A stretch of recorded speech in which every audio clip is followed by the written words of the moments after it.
Okay, I'm going to cover several things here.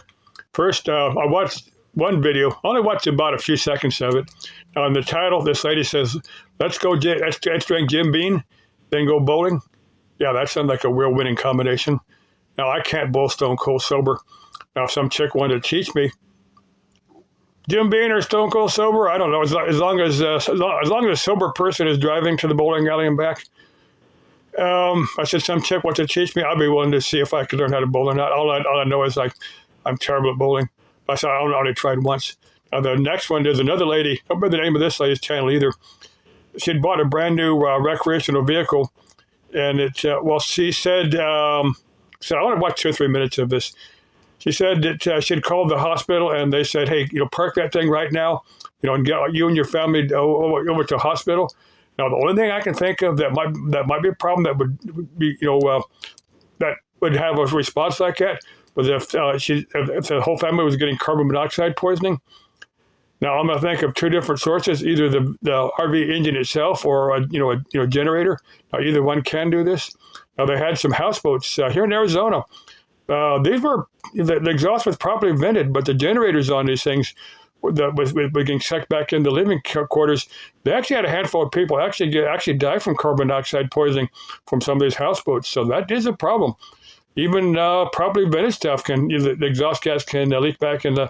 Now, if you feel kind of faint, if you feel kind of lightheaded, spending time with these things, that you might get the fresh air.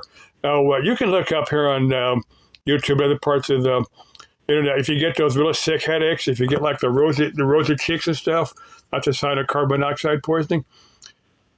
Like I said, if you do, and have somebody take you to the hospital and get you checked out if you have severe symptoms, or just get out to fresh air and cut off the vehicle, cut off the generator, get yourself to fresh air, and see if you feel better.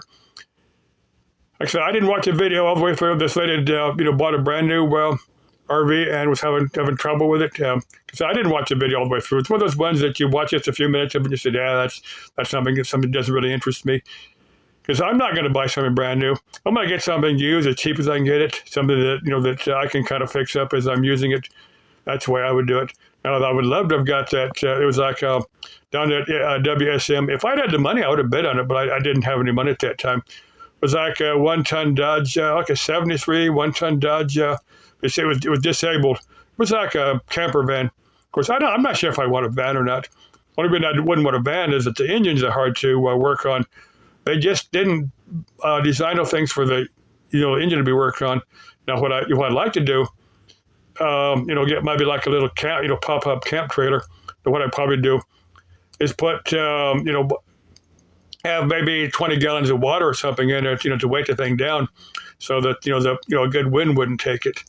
Have all my equipment, just store all my equipment in there. And if the wind started kicking up, I'd probably decompress the thing so it didn't give a large profile to the wind, and and probably just scrunch in there and hoping a tornado didn't come by, or maybe just sleep in a cab my pickup or something and chain the thing down. Okay, let's see. On my pickup, I put the distributor together, slapped it in there. I had to play with the timing for a little bit. I got timing where it kind of half-ass runs, but I know that distributor does work. So I'll probably just wait till I get that other distributor off of Amazon and slap that thing in there, hoping that thing runs a little better. Debating whether to, run with Circle K, get me a 3-pack of those tall Budweiser cans, or just wait till tomorrow and go over to Costco and get me some, get some adult beverages over there. And some chick says, "Hey James, I want to party with you. I want to take you over to my house and we'll party all night." So far, no chick has been banging down my door to go party with me. I'm not much of a party person. Let's see. Wo bist du, mein Frau? Donde está mi amor? Hey, some chick, come party with me. Bye-bye.